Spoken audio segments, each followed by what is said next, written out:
প্রিয় দর্শক, আসসালামু আলাইকুম। রিফা রান্নার রেসিপি থেকে সবাইকে স্বাগতম। আজ আমি তৈরি করে দেখাবো কাঁঠালের এক ইউনিক রেসিপি। আমার মনে হয় এই রেসিপিটি অনেকেরই অজানা।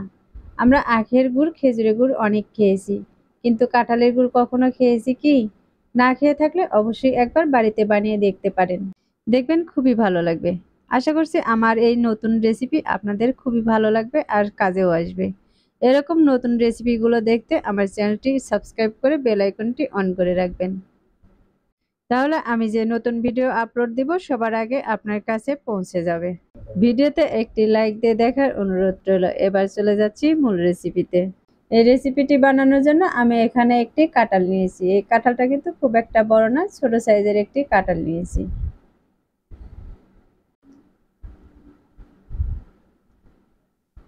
এই কাঁঠালের উপর থেকে পলিটাকে সরিয়ে নিচ্ছি। আর এই কাঁঠালের নিচে কিন্তু আমি এই পলিটাকে দিয়ে রাখবো, যেন কাঁঠালের এই আটাটা টেবিলে না লেগে যায়।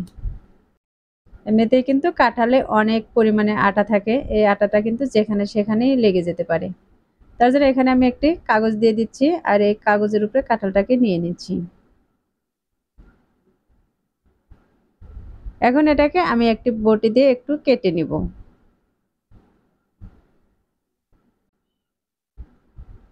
তাহলে দেখতে পাচ্ছেন আমি একটি বটি দিয়ে কিন্তু মাছ বরাবর আগে পুরোটাই কেটে নিচ্ছি।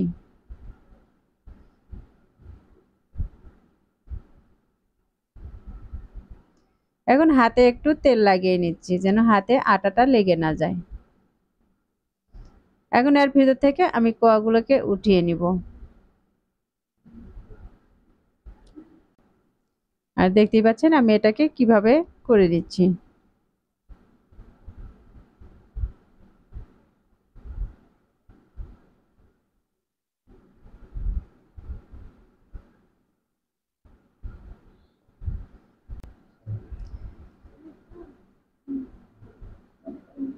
আমি এক সাইড এখান থেকে উঠিয়ে নিয়েছি, এখন অপর সাইড থেকে উঠিয়ে নিব। আমি এখান থেকে সবগুলো কোয়াই কিন্তু এই বাটিতে উঠিয়ে নিব। আর এই কাঁঠালটা কিন্তু একটু শক্ত হতে হবে।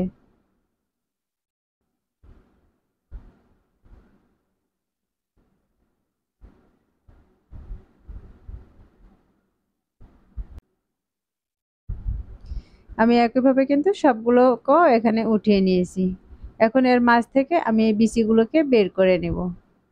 আমি এক এক করে কিন্তু সবগুলো কাঁঠালের বিচিগুলো বের করে নিচ্ছি।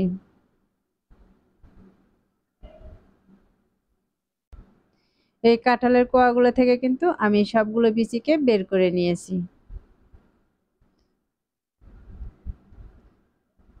এখন এটাকে ম্যাগনেট করার জন্য আমি এখানে কিছু চুন নিয়েছি। এই চুনটা বাজারে কিন্তু পানের দোকানে কিনতে পাওয়া যায়। আমি এখানে 10 টাকা দামের এক প্যাকেট চুন নিয়েছি, আর এই চুনটা কিন্তু আমি পুরোটাই দিব না। হয়তো ভাবছেন যে কাঁঠালের ভিতর চুন দিয়ে আবার কি হবে। এই চুন দিয়ে এই ম্যাজিকের কাজটা করে নিব। আমি এখান থেকে 2 চামচের মতো চুন কাঁঠালের উপরে দিয়ে দিচ্ছি।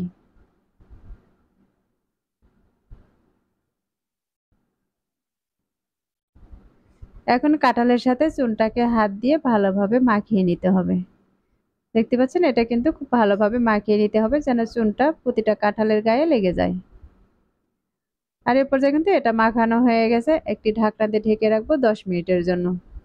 এবার 10 মিনিট পর ঢাকনাটা সরিয়ে নিচ্ছি, আর এগুলো দেখে বুঝতে পারছেন কতটা জুস বেরিয়ে এসেছে। চুন দেওয়ার পরে কিন্তু অনেকটাই জুস এখানে বেরিয়ে এসেছে।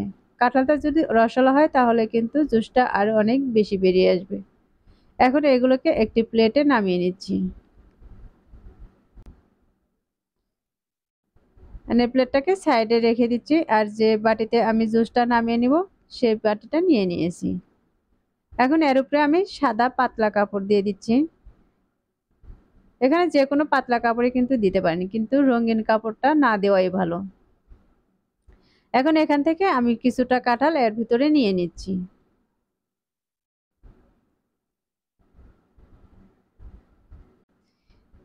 এবার এই কাপড়টাকে আমি হাত দিয়ে চতুর্পাশ থেকে এভাবে মুড়িয়ে মুড়িয়ে হাতের মুঠোই করে নিচ্ছি,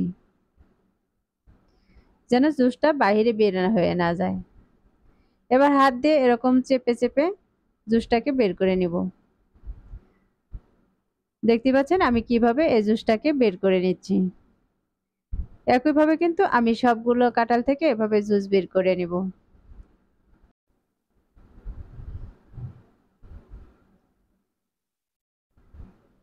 আর দেখতে পাচ্ছেন এগুলো থেকে কিন্তু জুস বের করে নেওয়া হয়ে গেছে। এখন যে অংশগুলো আছে এগুলো কিন্তু আমি বাইরে ফেলে দেব। আমি একইভাবে সবগুলো কাঁঠাল থেকে কিন্তু রসটা বের করে নিয়েছি। আর দেখতে পাচ্ছেন এখানে কতটা রস হয়েছে। এখন এগুলোকে চুলায় জাল করে নেব। তার জন্য এখানে একটি কড়াই বসিয়ে দিয়েছি আর এই কড়াইয়ের মধ্যে সবগুলো জুস ঢেলে দিচ্ছি। এখন চুলাটাকে অন করে এটাকে আমি 2-3 মিনিটের মতো জাল করে নেব। আর জাল করে নেওয়ার পরে দেখেন এর উপরে কিন্তু ফেনা ভাবটা চলে এসেছে। এটাকে খুব ভালোভাবে নেড়েচেড়ে জাল করে নিতে হবে।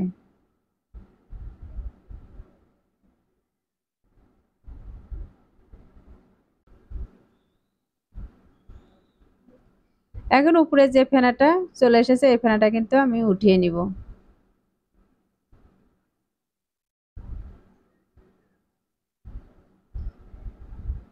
আমি এখানে একটি হাতা দিয়ে এগুলো উঠিয়ে নিচ্ছি, আপনারা চাইলে কিন্তু একটি চামচ দিয়েও এগুলো উঠিয়ে নিতে পারেন। আমি উপরের ফেনাটাকে এভাবে হাতা দিয়ে উঠিয়ে নিচ্ছি, আপনারা চাইলে কিন্তু এটাকে চামচ দিয়ে উঠিয়ে নিতে পারেন। এটাকে কিন্তু বেশ কিছুক্ষণ জাল করার পরে দেখেন এর কালারটা কিন্তু একদম চেঞ্জ হয়ে গেছে। খেজুরের রসটা জাল করলে কিন্তু ঠিক এরকমই একটা কালার চলে আসে। এখন এ পর্যায়ে কিন্তু এটাকে নামিয়ে নিতে পারেন। এটা কিন্তু অনেক মিষ্টি হয়েছে। আর দেখতে পাচ্ছেন এটা কিন্তু অনেকটাই ঘন হয়ে এসেছে। এখন এটাকে আমি আরো 1-2 মিনিটের মতো জাল করে নিব। এটাকে জাল করে নেওয়ার পর দেখেন এটা কিন্তু অনেকটা ঘন হয়ে গেছে। এতটা ঘন করার আসলে প্রয়োজন নেই। এখন এ পর্যায়ে আমি চুলাটাকে অফ করে দিব। এগুলোকে নেড়েচেড়ে আরেকটু ঘন করে নিব। আর এগুলোকে ঠান্ডা হওয়ার পর আমি একটি বাটিতে উঠিয়ে নিব। এগুলোকে আমি ঠান্ডা হওয়ার জন্য চুলাতে কিছুক্ষণের জন্য রেখে দিব।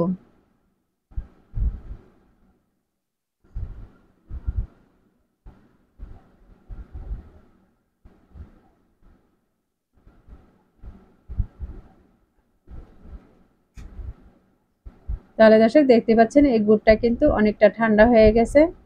আর এগুলো কিন্তু দেখতে কতটা সুন্দর হয়েছে দেখে বুঝতেই পারতেছেন। এখন এগুলোকে আমি একটি বাটিতে ঢেলে নিব।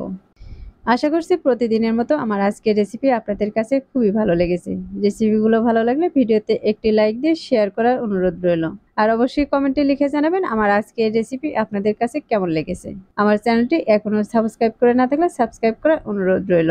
আজকের মতো এখানেই বিদায় নিচ্ছি। আল্লাহ হাফেজ।